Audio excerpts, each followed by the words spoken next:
तो पिछले एपिसोड में हमने देखा कि ज़्याओफेन जीनो को बचाने के लिए अपने ब्लड सकिंग बीट की पावर्स का इस्तेमाल कर लेता है, जिसे देखकर वहां पर मौजूद लोग काफी ज्यादा हैरान हो चुके थे। साथ ही साथ ज़्याओफेन जैसे यहाँ पर बुद्धा प्रांजा टेक्निक का इस्तेमाल करके उस ड्रैगन बीस्ट को हराने की कोशिश करता है, तो टियानयिन टेंपल के लोग भड़क गए थे, क्योंकि उन लोगों को लग रहा था कि ज़्याओफेन ने ये बुद्धा प्रांजा टेक्निक हमारे सेट से चुराई है, जबकि ये टेक्निक ज़्याओफेन ने उस केव के अंदर सीखी थी। इसीलिए वो लोग मास्टर टियान और मास्टर ज़ूफान से कहते हैं कि ज़्याओफेन को हमारे हवाले कर दो, जिस पर मास्टर टियान कहते हैं कि अभी के लिए वो क्रिमिनल साबित नहीं हुआ, इसलिए मैं ऐसा नहीं कर सकता। पहले हम उसकी सुनवाई यहाँ पर अपने किन्यू टेंपल में करेंगे और अगर वो क्रिमिनल हुआ तो हम उसको तुम्हारे हवाले कर देंगे, आप लोग इसकी फिक्र ना करें। अब आगे नेक्स्ट एपिसोड के शुरू में हम देखते हैं कि मास्टर टियान और मास्टर ज़ूफान सेक्ट लीडर के साथ खड़े थे और वो लोग यहाँ पर टियानयिन टेंपल के मास्टर्स का इंतजार कर रहे थे, जो कि कुछ ही देर में वहां पर पहुंच जाते हैं। मास्टर डाओजुआन मास्टर पुहांग को अपने सामने देखकर उनको ग्रीट करते हुए कहता है कि आप लोगों को मैं यहाँ पर वेलकम करता हूँ। साथ ही साथ वो उनकी बहुत ज्यादा रिस्पेक्ट कर रहा था, जैसे की वो उसके कोई सीनियर हो। यहाँ पर मास्टर पुहांग कहते हैं कि आपका बहुत बहुत शुक्रिया, आपसे मिले हुए पूरे 100 साल गुजर गए। लास्ट टाइम जब मैं किन्यू सेक्ट आया था तब से किन्यू सेक्ट बहुत ही ज्यादा बदल चुका है और अब ये पहले से भी ज्यादा खूबसूरत और बेहतर बन गया है। मास्टर डाओजुआन शर्मिंदा होकर कहते हैं कि मुझे माफ कर देना, ये सारी मेरी गलती है, मैं यहाँ के लोगों को संभाल नहीं पाया और दिन ब दिन बुराई बढ़ती जा रही है। जिस पर मास्टर पोहोंग कहते हैं कि तुम फिक्र मत करो, इसमें तुम्हारी कोई गलती नहीं, वैसे भी एक अकेला इंसान कभी भी बुराई और अच्छाई को रोक नहीं सकता।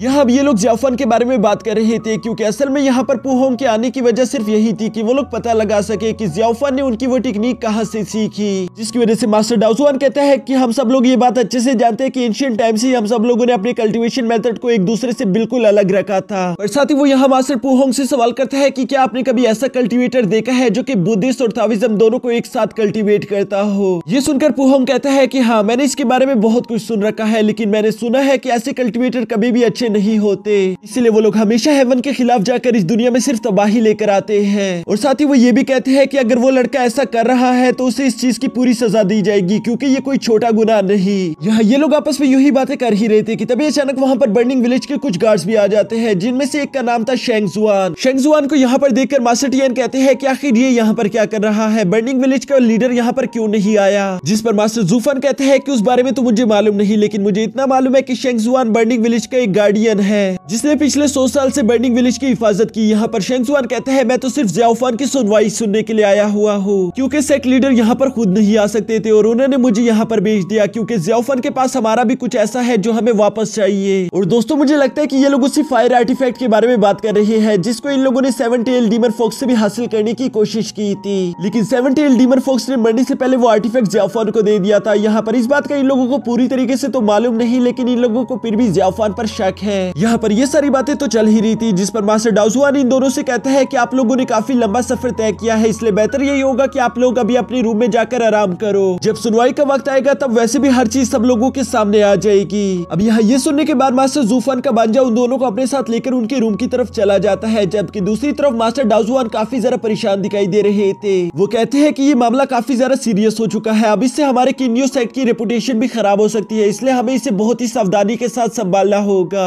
ये सुनकर मास्टर ज़ूफान कहते हैं कि मुझे तो पहले से ही मालूम था कि ज़्याओफेन कोई सीधा साधा इंसान नहीं, बल्कि वो डीमन सेक्ट के साथ मिल चुका है और इसीलिए मुझे लगता है कि हमें उसे मौत की सजा देनी चाहिए। जिस पर मास्टर टियान कहते हैं कि आखिर तुम ऐसा कह ही कैसे सकते हो, अभी तक ऐसा कुछ भी साबित नहीं हुआ, लेकिन इसके बावजूद भी अगर हमने उसे जान से मार डाला तो हमने एक इनोसेंट की जान ले ली होगी। यहाँ ये दोनों इसी तरह आपस में बहस कर ही रहे थे कि तभी मास्टर डाओजुआन गुस्सा होकर इन दोनों को शांत करा देता है, जिसके बाद वो वहां से चले जाते हैं। इसके बाद सीन शिफ्ट होकर डीमन गोस्ट किंग पर आ गया था, जो कि पॉइजन साइड के एक एल्डर से मुलाकात करने के लिए आए थे। वो एल्डर बहुत ही ज्यादा शांति के साथ एक जगह पर बैठकर वाइन पी रहा था, तभी डीमन किंग भी उनके सामने जाकर बैठ जाते हैं, जो देखकर पॉइजन साइड के एल्डर ने वहां पर डीमन किंग को एक शराब की प्याली पकड़ा दी थी। डीमन किंग ये देख लेता है कि उसके अंदर जहर मौजूद है, लेकिन ये जहर इतना ज्यादा खतरनाक नहीं था कि उसकी जान ले ले, इसलिए उसे इस बात से कोई फर्क नहीं पड़ता। दूसरी तरफ टेबल के नीचे हम एक कीड़े को भी देखते हैं, जो कि बहुत ही तेजी के साथ डीमन किंग के पैरों पर चढ़ गया था। डीमन किंग ये सब इग्नोर करते हुए शराब की प्याली को पी जाता है, जिसकी वजह से उसकी बॉडी में पॉइजन फैल चुका था, लेकिन वो अपनी पावर्स की मदद से उस सबको निग्लेक्ट कर देता है। साथ ही साथ वो यहाँ पर पॉइजन मास्टर से कह रहा था कि हम लोग जल्द ही किन्यू सेक्ट पर हमला करने करने वाले हैं और इसके लिए मुझे आपकी जरूरत पड़ेगी। लेकिन पॉइजन साइड का वो एल्डर कहता है कि नहीं, मैं इसमें कुछ नहीं कर सकता। तुम जानते हो कि मैं बूढ़ा हो चुका हूँ और अब फैसले मैं नहीं करता, बल्कि मेरी आने वाली जनरेशन करती है और उनका जो भी फैसला होगा पॉइजन साइड के लोग वही करेंगे।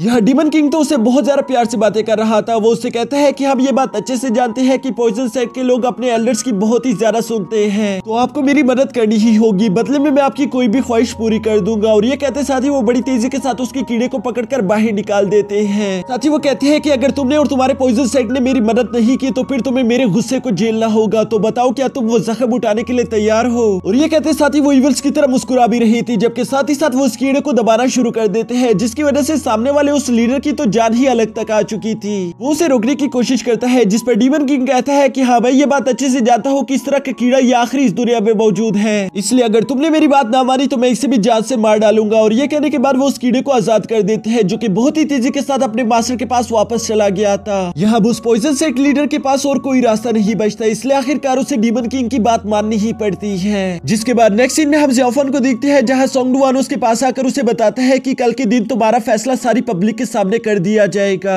लेकिन साथ ही साथ वो ज़ियाओफन से कहता है कि तुम्हें फिक्र करने की कोई जरूरत नहीं, मास्टर टियान तुम्हारी जान जरूर बचा लेंगे। ये सुनकर ज़ियाओफन काफी ज्यादा शर्मिंदा हो गया था। वो कहता है कि मेरी वजह से मास्टर टियान की जान भी खतरे में आ चुकी है। इसके बाद ज़ियाओफन सोंगडुआन से कहता है कि मैं वॉक करने के लिए माउंटेन पर जा रहा हूँ। और ये कहने के बाद हम देखते हैं कि ज़ियाओफन माउंटेन पर आ चुका था। उसके दिल में काफी सारी बातें चल रही थी, वो एक साथ बहुत कुछ सोच रहा था कि तभी अचानक वहाँ पर जिया भी आ जाती है, जिसे देखकर ज़ियाओफन पहले तो हैरान हो गया था कि आखिर ये यहाँ पर क्या कर रही है, पर फिर उसे इस बात की थोड़ी सी खुशी भी हो जाती है कि एटलीस्ट उसके पास ऐसा तो कोई है जिससे वो अपनी मन की बात शेयर कर सकता है, क्योंकि वो नहीं जानता कि कल के बाद उसके साथ क्या होगा, क्या वो जिंदा बच भी पाएगा या नहीं। इसलिए वो अपनी दिल की सारी बातें बता देना चाहता है। और इसी के साथ हमारा ये एपिसोड यहीं पर खत्म हो जाता है।